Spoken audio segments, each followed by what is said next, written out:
Hi everyone, it's Nisha here. Okay, so this episode is about secureness and beauty. So picking up where I left off of my first episode, to say I would go to the beach and I would often go to the parks and try to figure out who I was, and I didn't know the steps of how to heal. I didn't know the steps to figure out who I was. I just knew I wanted to get better.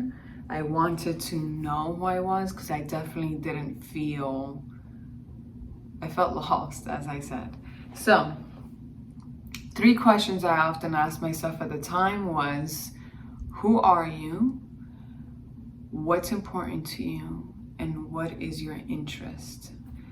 And I didn't always have that answer. I know it's, who are you? If I had total silence, I would ask again.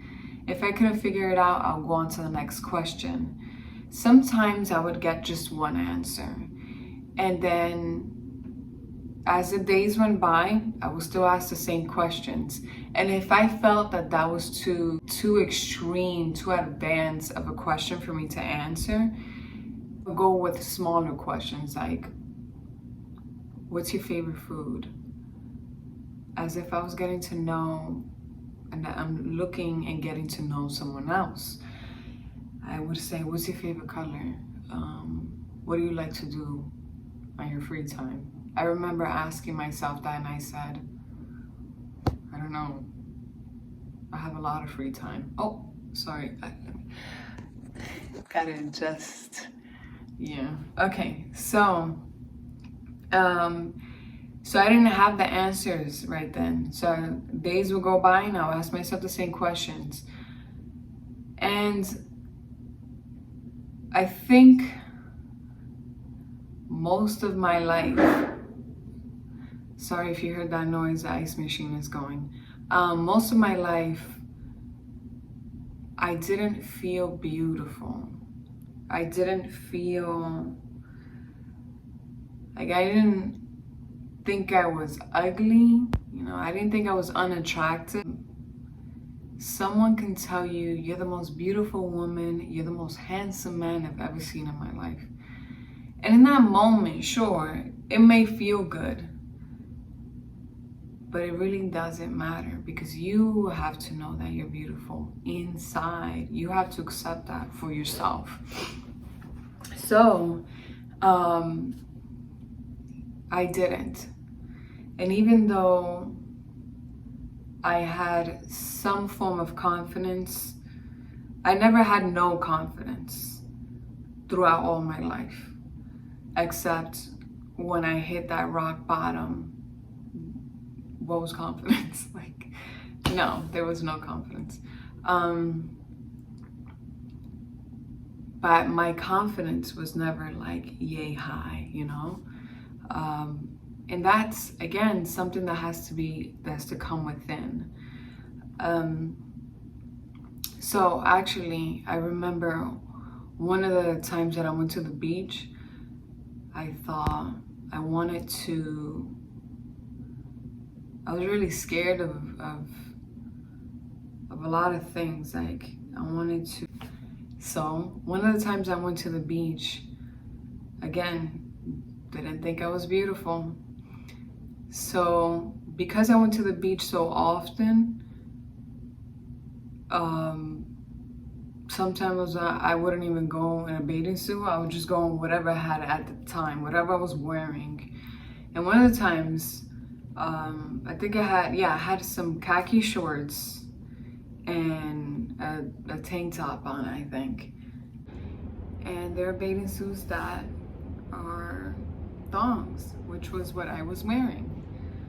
So I slowly took off the bottom part and then I took off the top part and I fearlessly laid on my stomach. So my bare behind was out there. There wasn't a lot of people, but there were people, and I didn't want to look up at them. Slowly, I looked up. I looked to my right, I looked to my left, and no one cared, actually. Like, they were like, oh my gosh, like, who's this crazy girl? Like, I didn't get that. There was no one doing that. And yeah, some people, when they walked by, they looked and they saw me, but it was just like, they just saw me. That was it. They kept walking. And I felt so liberated, so free, and so empowered that I was there with my 102 pounds laying there on the sand, and I did it. And my bare behind out there, I did it. Facing my fear of trying to love myself, trying to say, I am beautiful, but I don't need your approval. I don't need you to tell me I'm beautiful. I didn't need that. And I think a lot of people have that fear, and if you're not sure, then here are some examples. Some people compare themselves physically to other people. That means lacking confidence and you don't think you're attractive. Some people, they go to the gym so they can get someone else's attention. Some people, they scroll on social media and think things like, I wish whatever body part, I wish my arms look like that. I wish my behind looked like that, so on. I wish I look like that. And your beauty has to come within, that confidence. You have to accept yourself, who you are. You know, if you go to the gym for someone else, what happens when you become fit and you're like, damn, I look good? And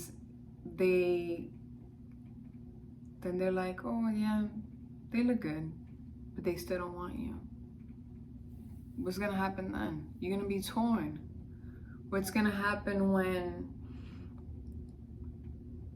when you find out that that person that you're like, I wish I looked like that, when you find out that they actually don't look like that, or you might have things that they don't, or they might be lacking confidence just like you. Like, you have to find this beauty within you, and it takes time. Don't get me wrong, after that day at the beach, I wasn't walking around like, I am fabulous and I'm beautiful and I don't care what anybody says. No, it didn't happen like that. You know, it was teeny tiny steps. Those small moments.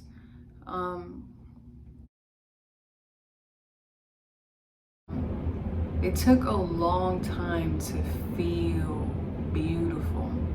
And when I started to feel beautiful, I was still really small in weight. And I was able to look at myself full top to bottom in the mirror and say, you are beautiful. Because I didn't need nobody else to say that. I didn't need nobody else to validate me. And I know women, and especially women, it's really hard. And men go through this too, where we judge ourselves. And we compare ourselves, right, to social media, what we see out there, to people that surround us, which FYI, what you see on social media is not necessarily real, because there's a whole lot of filters and all of that. But again, it's such a big deal to have it within. Or if you're in a relationship, that can hinder your relationship. Then there comes jealousy, insecurities, and you don't want to do that. So at that beach, I felt so relieved, and I asked, okay, who are you? And I was actually able to answer, empowered. Current moment, fearless.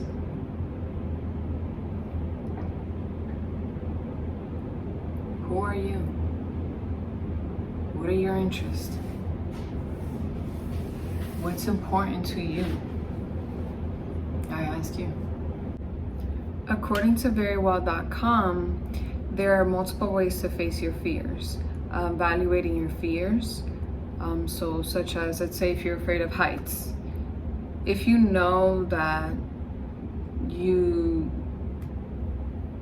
never gonna stand up on top of a ladder to look at your roof, you're never gonna jump off a cliff and onto the ocean, then you're fine. Like, if it's something you have to do, then obviously if it's basically what I'm saying is, if it's gonna affect your daily life, then needless to say, you will have to face your fears.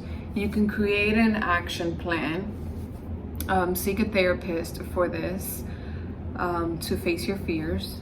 And I will post a link of verywell.com in the subscription at the bottom. And facing your fears allows you to extend yourself to places that you never thought you could. You know, because when we have a fear of something, we're like, no, I can't do that. Like, you put a hold on yourself. You know, you stand in your own way. But when you face your fears, you're like, I'm here and I can't make it here. And then when you face your fears, you're like, wow, I didn't know that was in me, or I could do that. So once you become here, what's to say that you can't get here, you know? So there are lots of benefits towards this. And I hope that this video helps you. Also, there's a book that I read. I'll reference this book a lot because this book, it was helpful to me, and it has a lot of insight on psychology. It's called, the book is called Flourish by Martin Seligman. It's a really good book, and there's a lot of step-by-step stuff of psychology in there, and it's also a good read. So I hope this video was helpful to you, and if it wasn't, then please pass it along to someone who you think it might be helpful to.